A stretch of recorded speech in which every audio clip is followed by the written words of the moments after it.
It was the empire on which the sun never set, or as some said, on which the blood never dried. At its height, Britain ruled over a quarter of the world's population.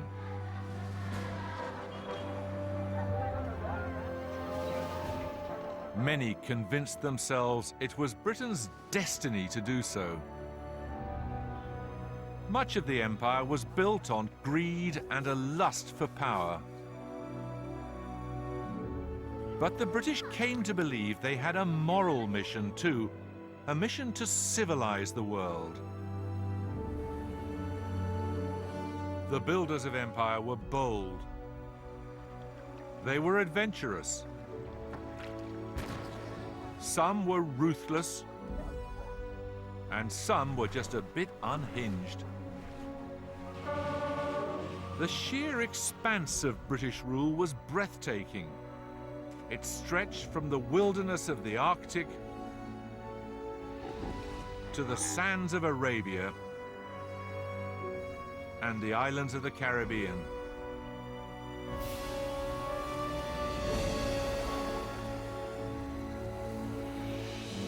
There was a time when Britannia really did rule the waves. And it's a memory which has never wholly faded.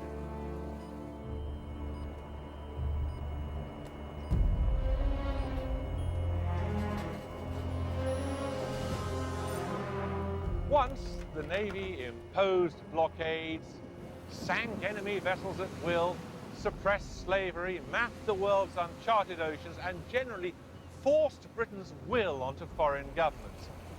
That heritage helped Britain to believe she's still entitled to a place at the top table in world affairs. How did such a small country get such a big head?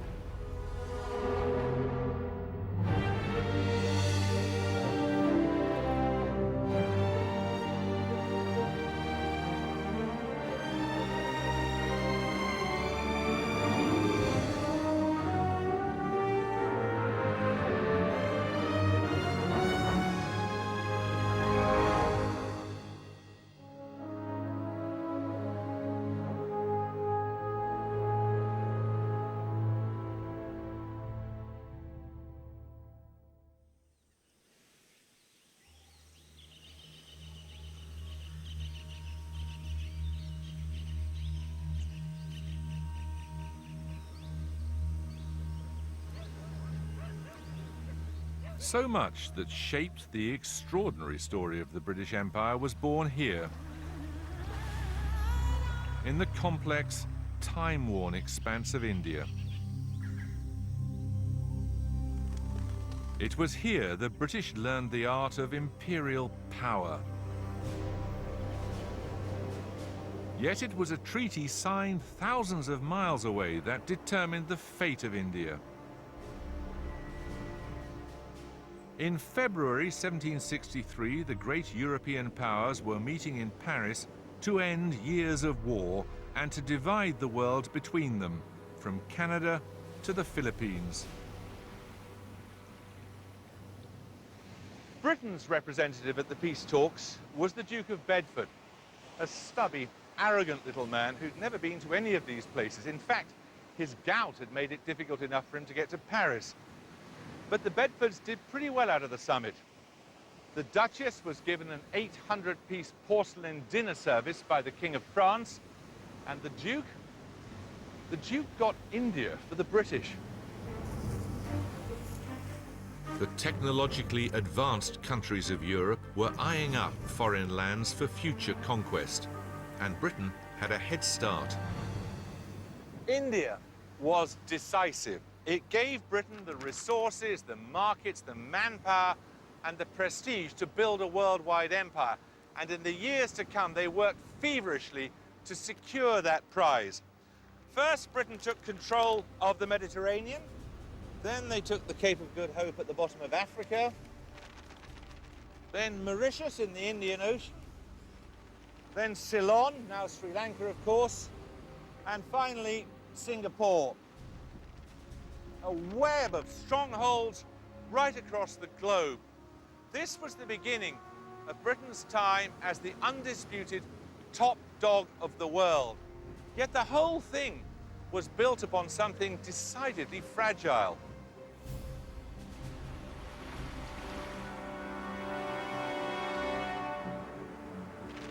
A small island like Britain couldn't by itself find the manpower to hold on to this vast new territory.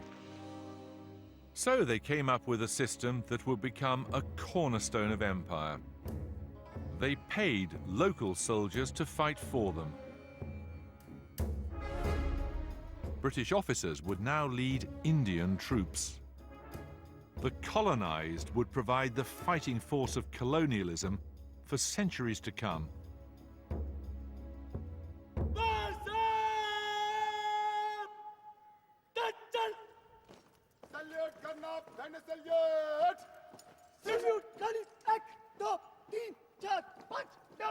The Madras Regiment, founded in 1758, is the oldest in the Indian Army. It spent most of its existence fighting not for independent India, but for Britain.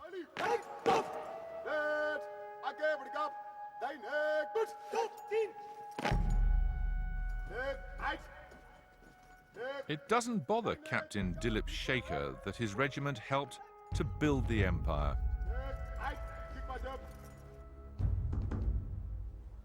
These are the battle honors we won under the British. On the left, you can see these are outside India, like places like China, Bourbon, Ava, China, Afghanistan, Pegu, Afghanistan. Burma, Kilimanjaro. Yes. Oh, that's in the First World War in East Africa, isn't it? Yes. And then all these have Yeah, battles you these fought. are within India. Sure, but 3/4 of your battle honours are when you were part of the British Army. Yes. What do you think about that? That's great. Well, you were on the wrong side then, if you're from an Indian nationalist point of Yeah, view. weren't you? You basically were a fighting for the soldier. British. We were soldiers, and a soldier does not know whose region it is for he's fighting. Tomorrow, I have a fight with any other country. I'm told to fight with that country. I don't have any personal grudges. Do you think? I mean, do you think the British being here was a good thing or a bad thing or what? Whatever happens in the history is history, but still we should not be going into that. But yes, they have done good for us and even bad to us that way. But it's a good thing they're not here, isn't it?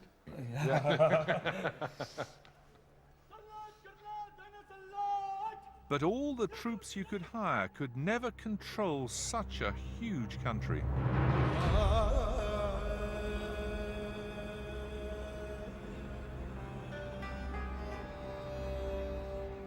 The British needed a political system to keep them in power, and they found it in the Indian princes.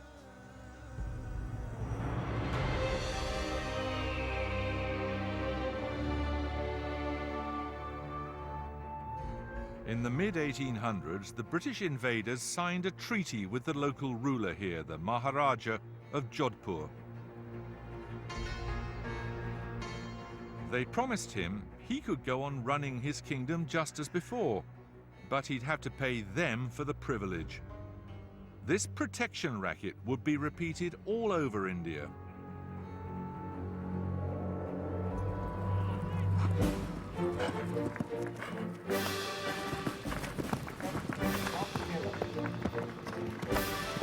Fantastic goal there by Mehrankar. They have finally woken up, ladies and gentlemen. In time, the ruling classes of the two peoples would become entwined. Defender with the backhander, turning the tide a little bit. Ramesh on the near side.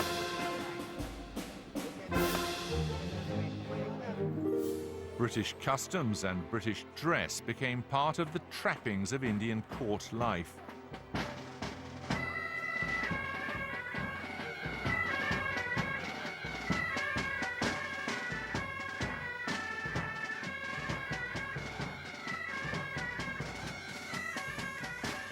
The present Maharaja is the product of both cultures.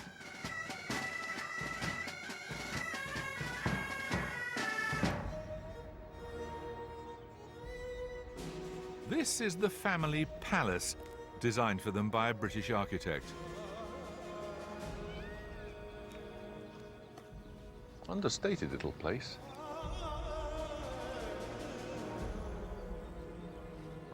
Morning, sir. Welcome to Taj Mahal Palace. Good morning. Good morning. But as the British extended their grip on India, they tore up the treaty they'd made with the Maharaja's ancestor. They stripped the Maharajas of their power, but let them keep their palaces.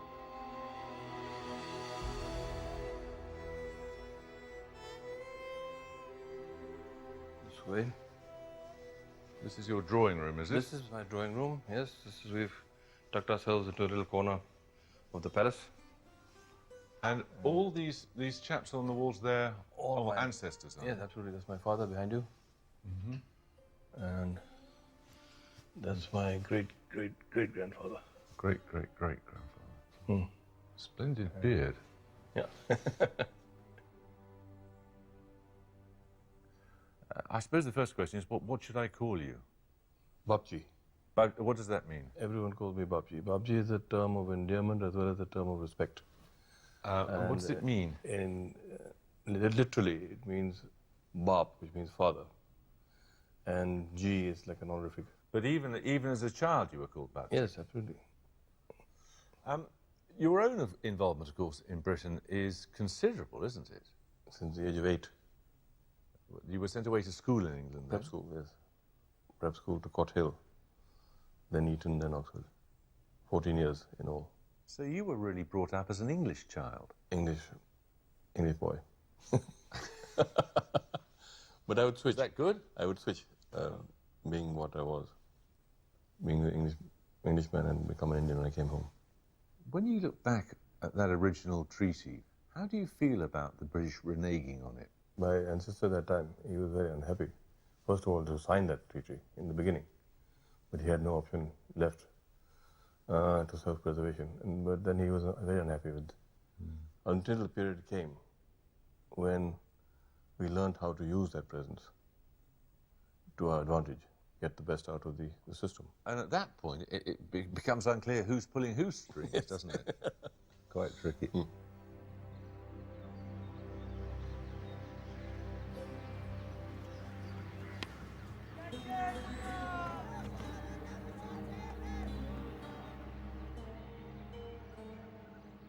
At the heart of British authority was a gigantic confidence trick. It worked for as long as the illusion could be maintained.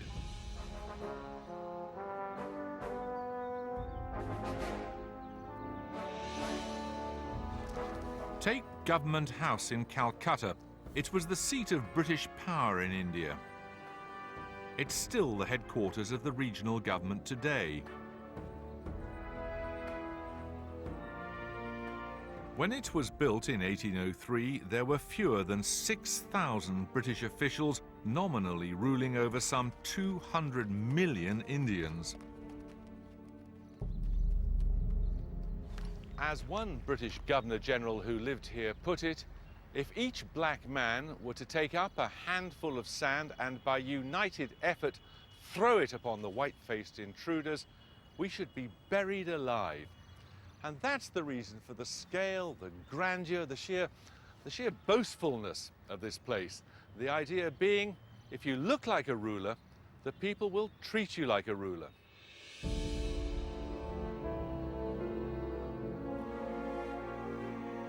It helps to explain that arrogant, self-satisfied look you see on the faces of so many British imperialists.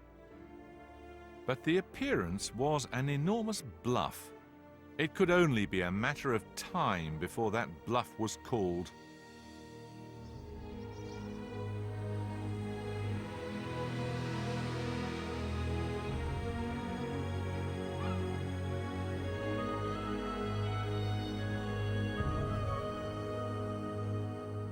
Lucknow in the mid-19th century was, according to visitors, an enchanting place.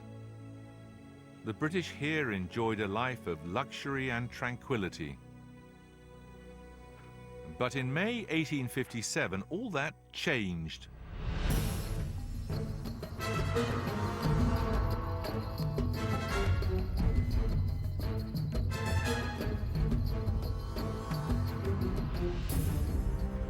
Fired by decades of resentment, Indian troops rose up and killed their own officers. Indian servants murdered British families. The Indian Mutiny, or First Indian War of Independence, had begun. It reached its climax at the British headquarters in Lucknow.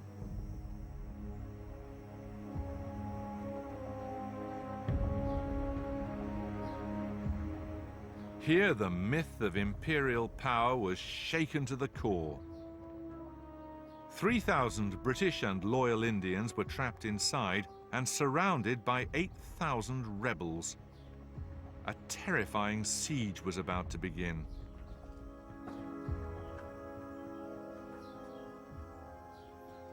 I think these must have been the servants' quarters or the kitchen or something. They're too small to be formal rooms, but the amazing thing about it is that this place was just obviously built to impress the local Indians, and it ends up this scene of complete terrified squalor. I mean, at the height of the siege, there were 10 Europeans dying every day, just here.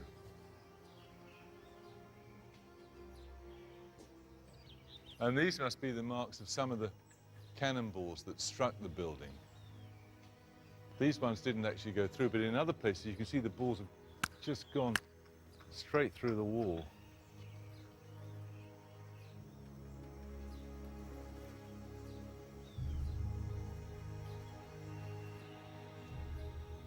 And that down there, I think, is what was the banqueting hall. But during the course of the siege became used as the hospital and was absolutely packed with the wounded, obviously, but also the sick, because inevitably what happened was that all the latrines filled up and overflowed, and there were corpses rotting in the heat everywhere, so cholera broke out. And it was the job of many of the small children to wipe the flies off the faces and the wounds of the injured inside the hospital there. It must have been an absolutely appalling scene.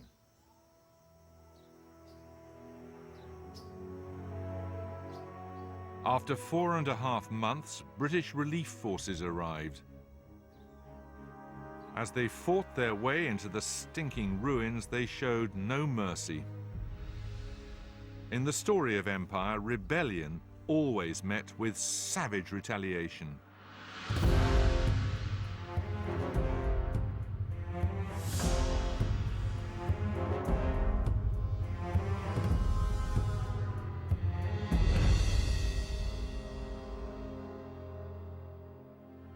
One British commander alone executed 6,000 men.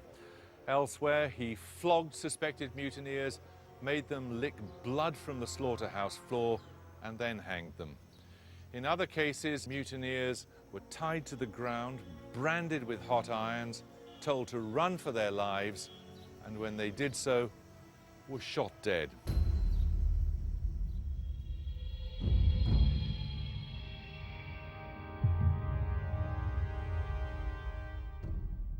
It was not enough merely to punish.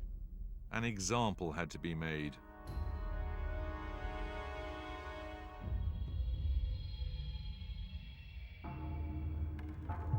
The psychological impact of the conflict was massive. Each side now knew how very thin was the veneer of civilized coexistence, that with the right provocation, they could unleash hell on each other.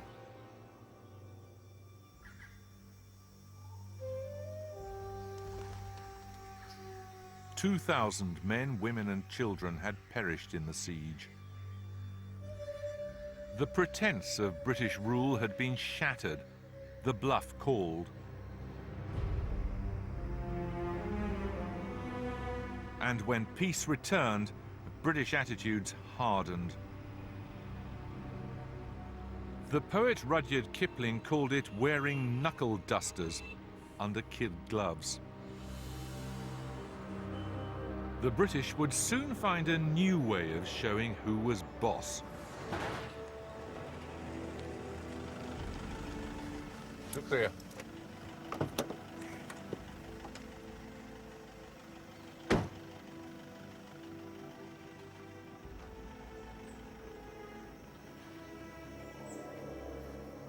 This bleak patch of waste ground outside Delhi was once the setting for a series of extraordinary spectacles.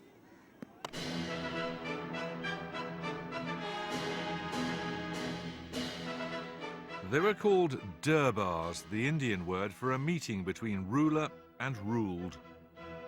It was less a meeting than a ceremonial show of strength. One Indian called it terror in fancy dress.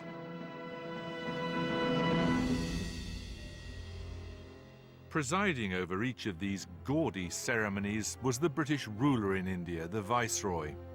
One of them understood the power of extravagant display better than any other. Lord George Nathaniel Curzon went the rhyme, was a most superior person. He liked to assemble his magnificent uniforms, including assorted foreign decorations, from various places, one of them being a London theatrical costume shop.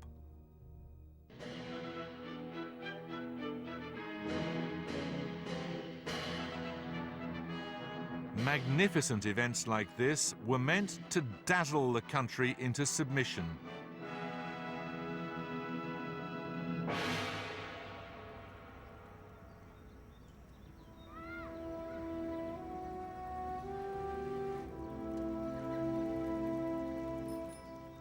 A few old statues in the corner of this foreign field are all that's left.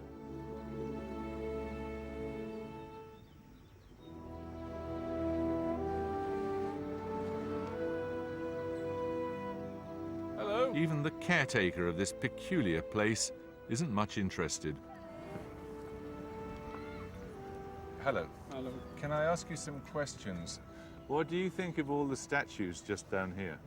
इसके बारे में यहाँ तो कोई आता जाता नहीं है, कुछ भी नहीं, ऐसे ही रहता है, कभी आ जाते हैं गोरे लोग कभी कभार. Oh, I'm afraid we're some of the occasional white men. But what do you know what happened here? नहीं, मेरे को तो शौक नहीं है, ना मैंने मालूम किया इसके बारे में ज़्यादा. Not very interested. इसके बारे में तो पता है, सब जानते हैं. बाकी एक हुकूमत हमारे मुल्क में आके हुकूमत करा किसी को भी अच्छा नहीं लगता. कोई हमारे घर में आके हम पे हुकूमत चलाए या कुछ कहे तो किसी को भी अपने देश में अच्छा नहीं लगेगा.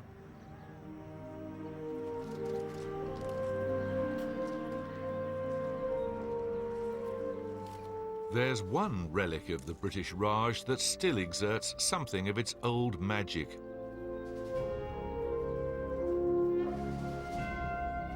Like the Taj Mahal, the Victoria Memorial is a shrine to a woman, a British queen in the heart of Calcutta. In the person of Queen Victoria, the British liked to believe the empire had achieved human form. They cooked up the resonant but meaningless title of Empress of India for her. But she was more than a title. Victoria was Empress, Mother, virtual God. In the years following the mutiny, over 50 statues of her were commissioned and shipped out from Britain. The Maharaja of Baroda, for example, paid £15,500 for a solid marble statue. And at the feet of it, flowers were regularly laid, and every week it was given a shampoo to keep the old queen looking spruce. Victoria had plenty to smile about. A mix of enterprise and cunning, brutality and pomp had turned India into the biggest, richest and most significant colony in the empire.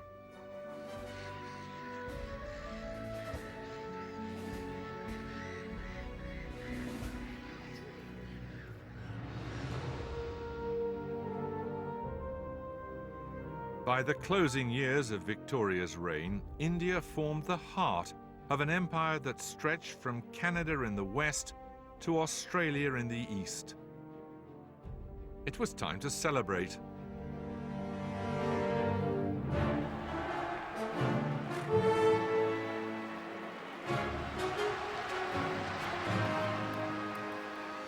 Victoria's Diamond Jubilee on the 22nd of June 1897 was the grandest showing off of empire Britain would ever see.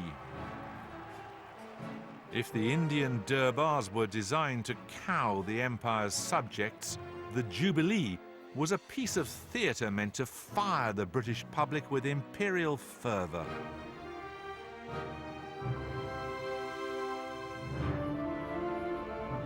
A vast cavalcade made its way across the capital to the so-called parish church of empire, St. Paul's Cathedral.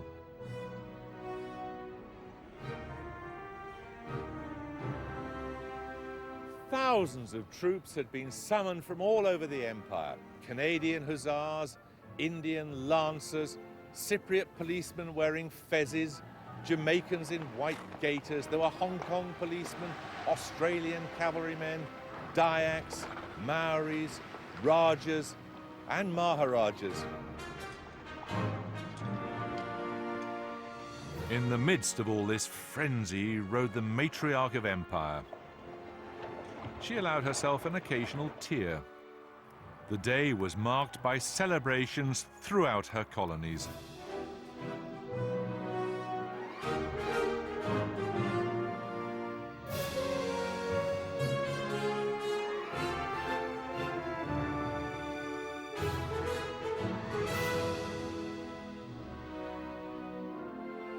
The Daily Mail brought out a special edition in gold ink to mark the occasion. As the procession passed, its star reporter was quite overcome.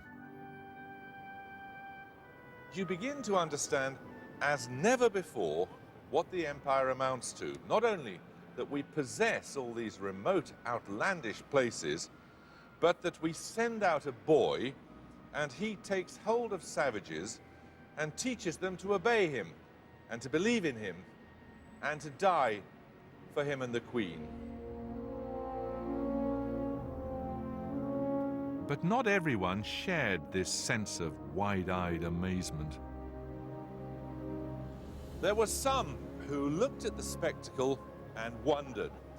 They remembered the splendor of the Roman Empire and how that had fallen.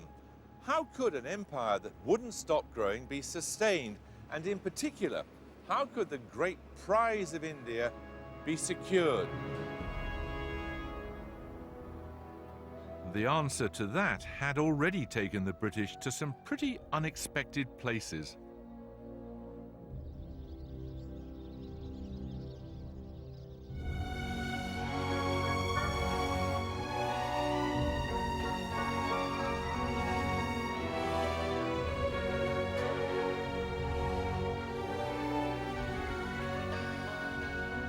One morning in September 1882, the Egyptian people woke up to find they were not alone. A British army had landed and was advancing on the capital.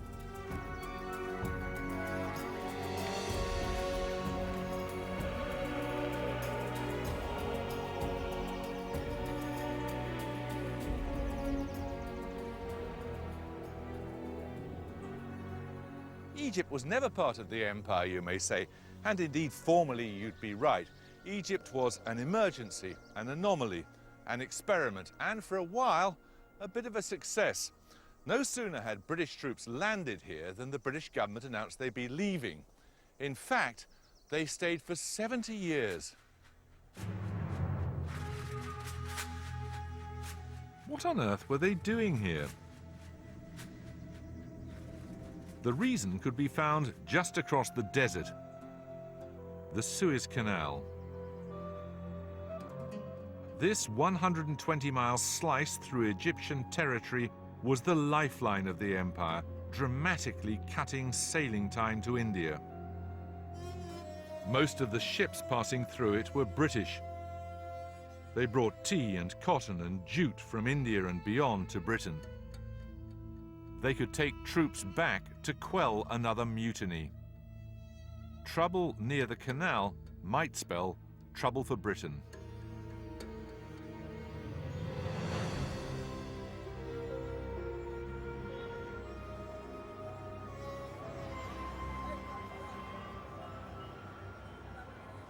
And trouble had been brewing in the streets of Cairo. Egyptians were angry about foreign influence in their country. When riots broke out in the city, the British grew nervous.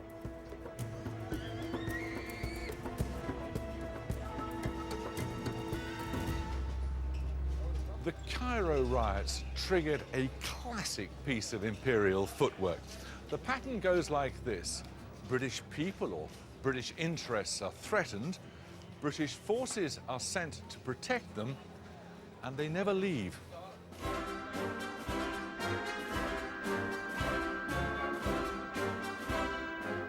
In Egypt, they didn't leave because they hardly admitted they'd arrived. Much of the British occupation of Egypt was passed off as little more than a spot of armed tourism.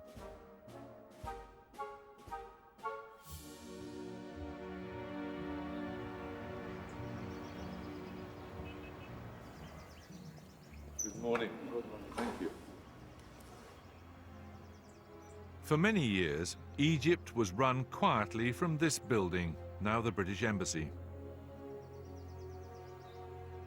And this was the man who ran it, ruling Egypt for over 20 years and perfecting the strange machinery of British power in the Middle East, Sir Evelyn Baring.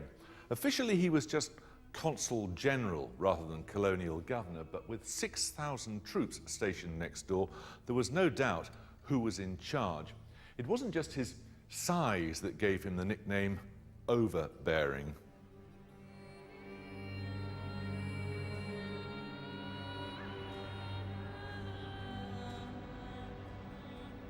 Baring was an imperialist through and through. He regarded the Egyptians, and indeed most foreigners, as children. And he treated them accordingly, with occasional concern and permanent disdain. It earned him their profound resentment.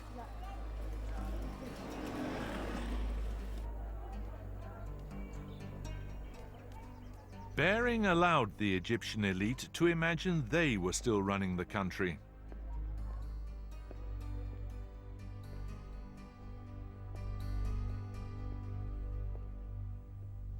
The British are easy to deceive, said one Egyptian politician, but when you think you've deceived them, they give you the most tremendous kick in the backside.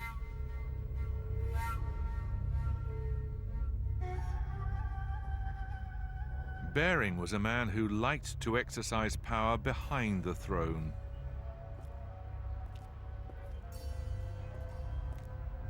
He did not give commands, but it was said, advice which had to be taken.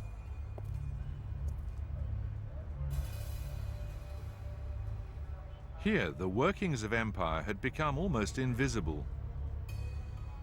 The British found a word for it. Egypt was not a colony, it was a protectorate.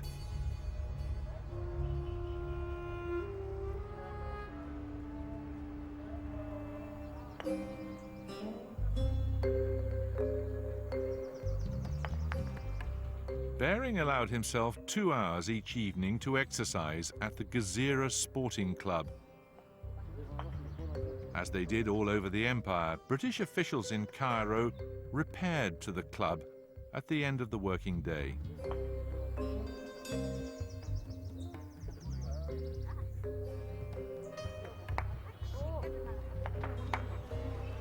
You can be so mean in croquet, can't you? And it is in many countries now.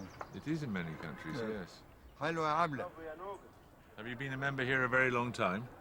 In the club, yes, about more than 50 years, 55 years. 55 years. Do you remember when the British were here? Yes. And what did you think? I think they were forbidding any Egyptian to enter this club unless they take a license from the Really? British. Yes. Were you glad to see the English go? For sure. We weren't all bad, were we? Huh? We weren't all bad. All kinds of imperialism is bad.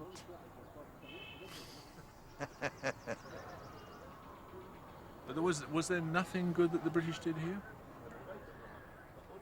يعني nothing was good. All the time they were here, 70 years, and it was all... 70, more than 70 years. Yes. Did they do nothing good? I think no. Not. How many times did you come to Egypt? Oh, I've been 3 or 4 times. 4 times. Yes, I think. You are most welcome here. Well, it's very nice of you. Thank you very much. Yes. Particularly in light of our This history. is one of the good things which the imperialism did. In There you are, you found one thing.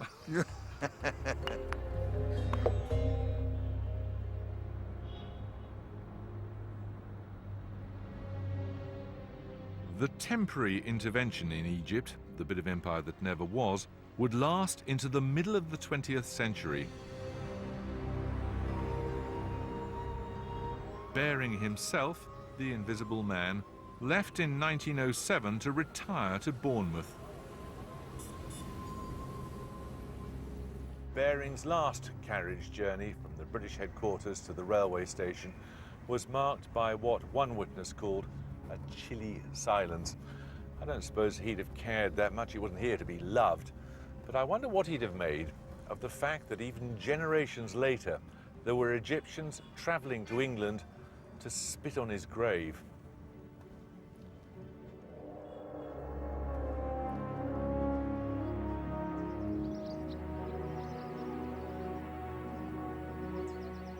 As the 20th century dawned, Britain's sense of its role in the world had given it dangerous delusions about what it could do.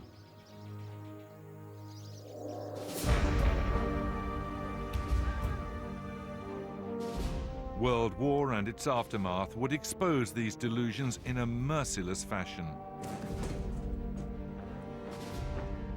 The First World War stretched far beyond the mud and trenches of Northern Europe. It reached into the streets and deserts of Palestine and the Middle East.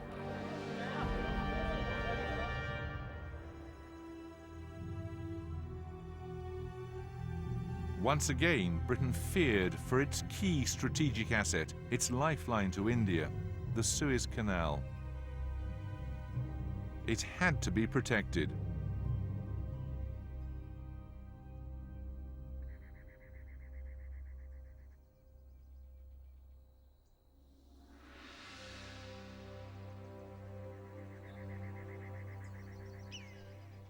The region was ruled by Britain's war enemy, Turkey. In their desert conflict with the Turks, the British needed allies. The Bedouin tribes of the Arabian desert knew this arid land, and they knew how to survive in it. If they could be encouraged to rise up against the Turks, they might prove invaluable. But who could unite them?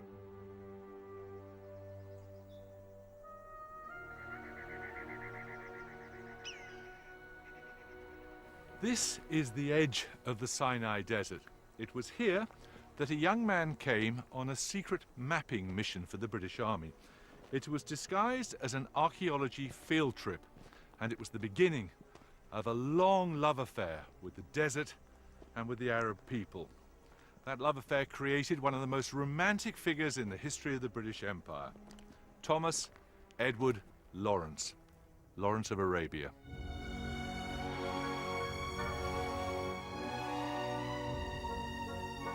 Lawrence, the illegitimate son of an Irish baronet, scholar, archaeologist, linguist, was just the man to charm and inspire the Arabs into a desert revolt.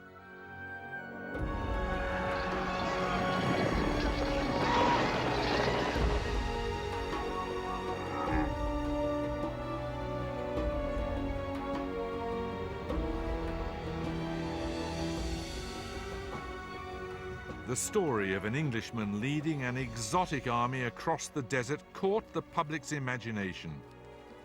In contrast to the mud and murder of the Western Front, here was a sweeping campaign fought in blazing sunlight. And here too was a different kind of imperialist. Romantic, idealistic, dashing, and slightly nuts.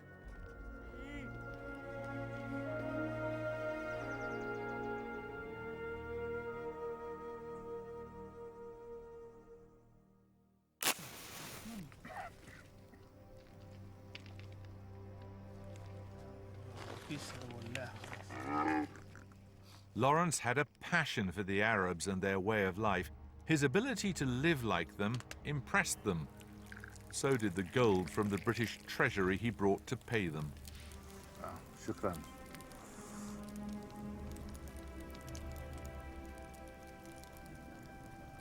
And he gave them something more, a belief in themselves as an Arab nation. As his masters in London had hoped, he coaxed them into fighting with the British, with the promise of their freedom once the war was over. הוא נראה כמו שייך של השייכים, ככה, עם הלבוש הבדואי. Do you think he was a good man? Yeah. Why? איך אומרים? איך אומרים? גבר. לא חשוב מה הכוונה. He was a real man, הוא גבר, לא משנה מה התפקיד שלו, הוא אחד כזה שחשוב. אז אחד כזה אתה נמשך אליו, אתה קורא עליו, אתה רוצה לדעת מי זה האיש הזה. Do you think that the promises that he made were ever kept? שום דבר באזור פה לא, שום הבטחה לא התקיימה. פה באזור. Lawrence promised his Arab fighters freedom from foreign rule. They believed Palestine would be theirs. There would be many more promises made, and just as many broken.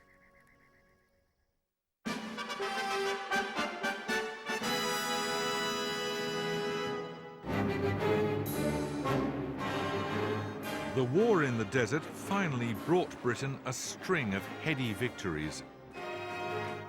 Imperial troops from India, Australia and New Zealand, as well as Britain, swept across the region.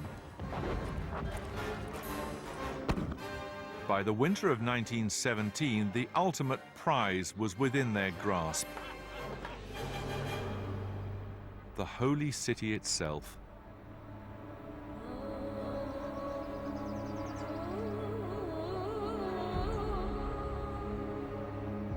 And so was born the dangerous conviction that the interests of the British Empire and the will of God might be one and the same.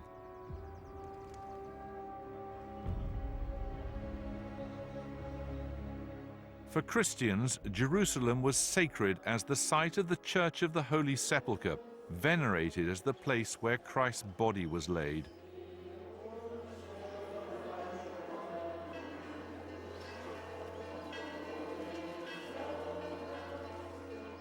But Jerusalem was sacred to other faiths too. 1,000 years before Christ, it was the capital of the Jews.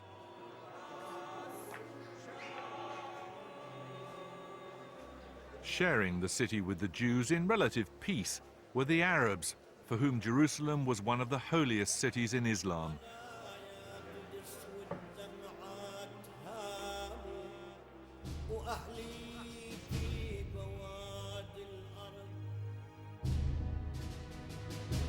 For the British Prime Minister Lloyd George, the empire now began to feel like a divine mission. Most British political leaders had been brought up on the Bible. They were steeped in its geography, and as for its history, well, Lloyd George claimed that as a boy he knew the names of the kings of Israel long before he knew the names of the kings of England.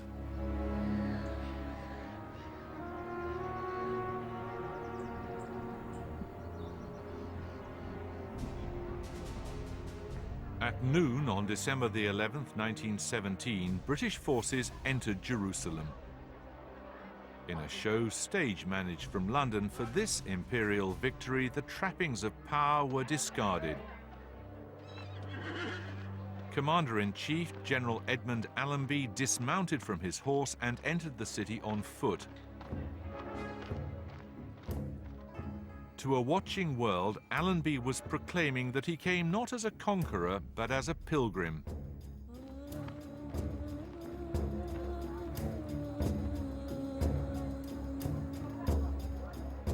Behind him, in borrowed army uniform, was a jubilant Lawrence.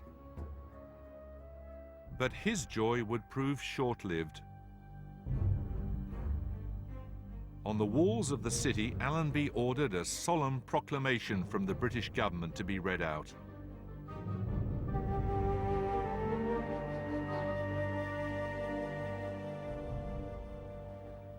He knew, he said, that the place was sacred to three great religions, that its soil had been sanctified by prayer and pilgrimage, and he promised to preserve it. But for all his fine words, Allenby had been handed a ticking time bomb.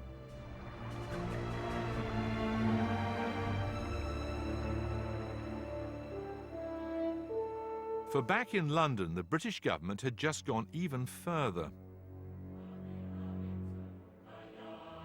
The Jews of Europe, scattered for centuries, had been made a remarkable offer.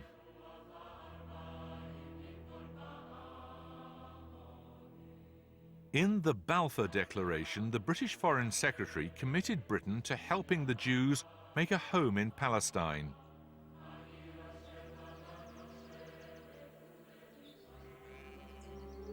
Playing God in the Holy Land was an astonishing gesture.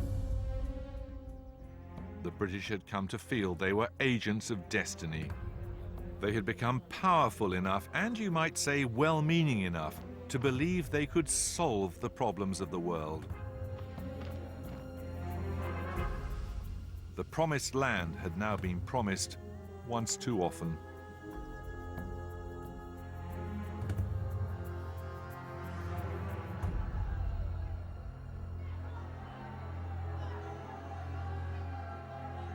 Over the next decade, as more and more Jews arrived in Palestine, tension between them and the Arabs rose.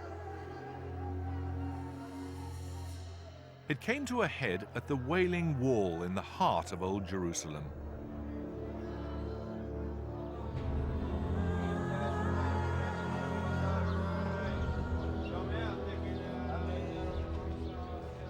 In 1929, riots broke out here at the site sacred to both Jews and Arabs. The riots spread, and later Arabs murdered Jews in their homes.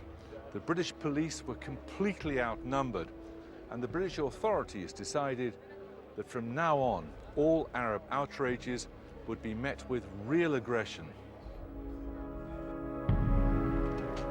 The British want peace at any price. They try to restore order, search everybody. They act as if both sides are equally guilty. To the Arabs, the British had broken the promise of freedom made to them by Lawrence. Instead, the Arabs were having to give up their land to the Jews. The Jews felt the British were failing to honor the terms of the Balfour Declaration and the promise of a national home for them. Both sides made their case with gelignite.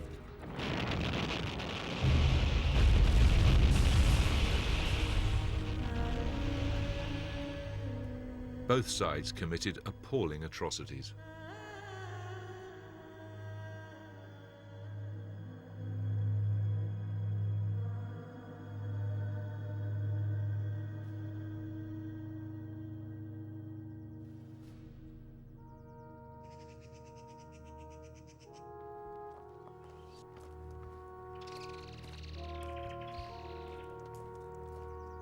Palestine became a posting from which many never returned.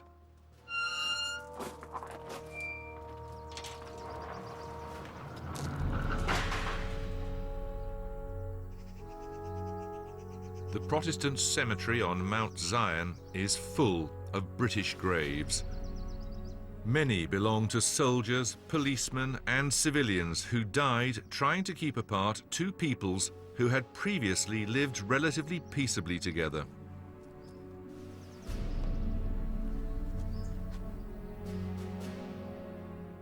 After a while, you begin to notice one date keeps reappearing.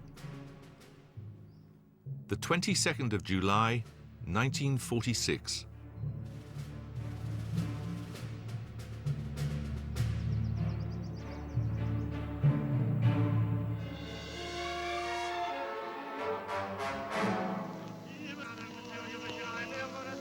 It was in the wing on the right of the picture that the terrorists placed their explosive.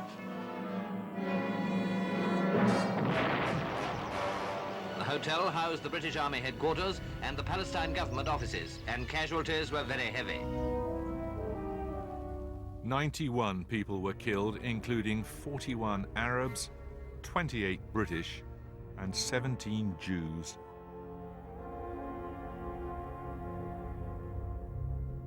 Sarah Agassi was 17 at the time. She was a member of the team of militant Jews who bombed the King David Hotel. Pretending she was just attending a dance, she scouted the hotel for the terrorists, deciding where the bombs should be placed. So they came down here with the bombs, and then what happened? To the place where we not. No, it's not here. There. Through there. Of course. It was open. Do you recognize it? Yeah, of course. We came from here. This was the place that you had been looking at when you came dancing that day? Yes, here. Here was the bar, and here was the orchestra, and all this was very big, and we danced. A lot of chairs and tables, beautifully lamps, and everything was very beautiful. Now, where were the bombs put? Into these columns. This is one of the columns that supports the whole hotel, I guess. Yes, or yes. this corner of it. It's not one, 2, 3, but 4, 5. 5 columns, 5 bombs.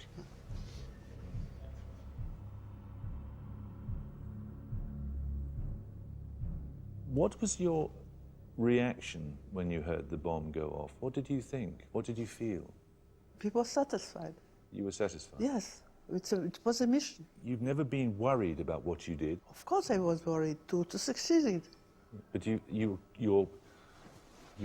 sense of morality, your conscience hasn't bothered you since? No, we fight for to have a Medina, to do something against the British. What do you think about it after all this time? This is over 60 years ago now. Have your views changed? לא, לא. למה? זה היה הסמל הבריטי פה, אז תקענו בסמל הבריטי.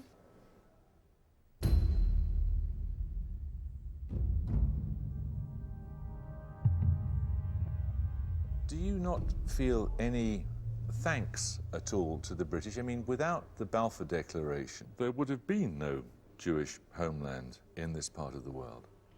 זה גם היה האינטרס של ממשלת הוד מלכותה להיות פה שליטים. Sure. The motive is neither here nor there. I mean, whatever the motive was, do you not think that the Balfour Declaration, the right of the Jews to have a homeland in Palestine... It was a good start. That was a good thing, wasn't it? Yes. And are you not grateful for the British for that? אפשר להגיד תודה, זה לא בעיה.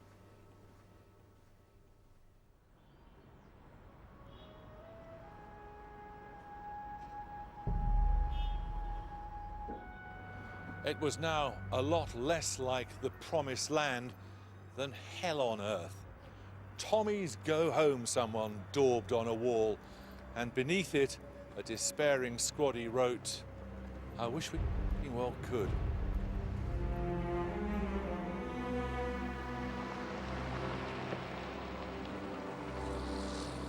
What Lawrence called the British love of policing other men's muddles had proved a disaster.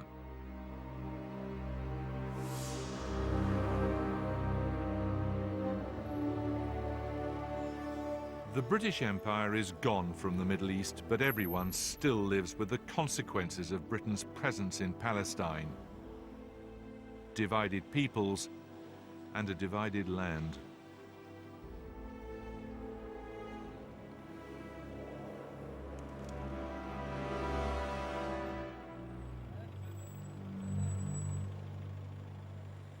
The Middle East taught the British a lesson that all empires have to learn sooner or later, that though you may begin with ambition and come to believe you'll last forever, one day you will have a head-on collision with reality. In the end, and there is no disguising this fact, the British ran away.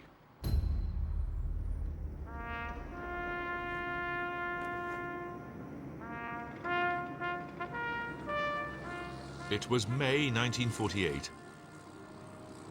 One departing official commented bitterly, It is surely a new technique in our imperial mission to walk out and leave the pot we placed on the fire to boil over.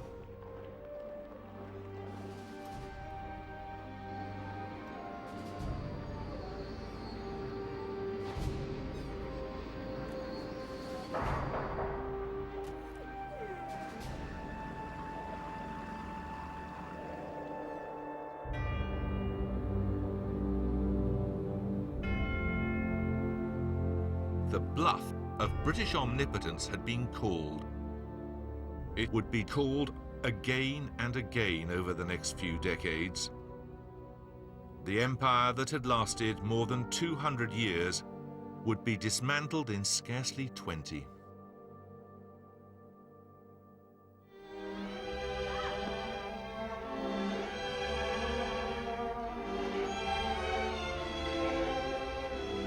The British were beginning to lose interest.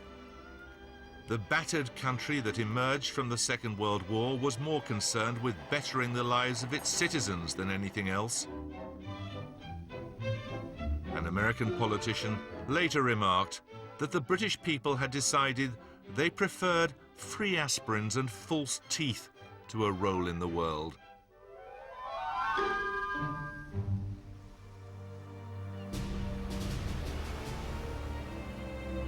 But it hasn't entirely turned out that way.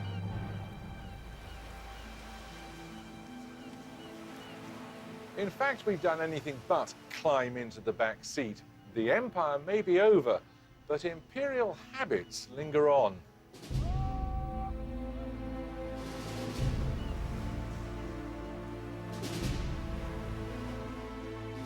In the last 3 decades, Britain has embarked on 7 foreign wars.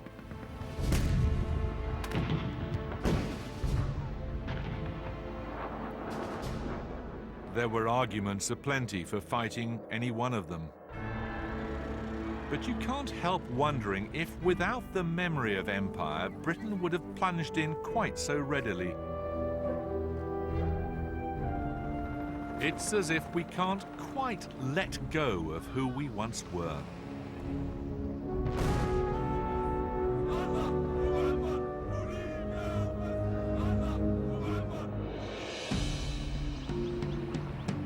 Still to come, how Britain grew rich on profits from the drug trade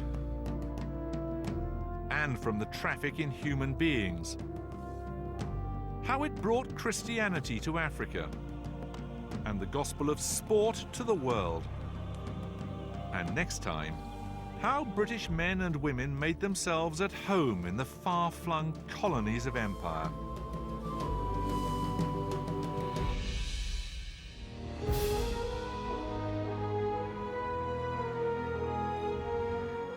The series continues same time, 10 o'clock next Wednesday night. Exclusively on iPlayer, an intimate portrait of Princess Margaret, the royal rebel, available to watch now. Next tonight, the agony ants have the answers. Sex, lies and love bites here on BBC4.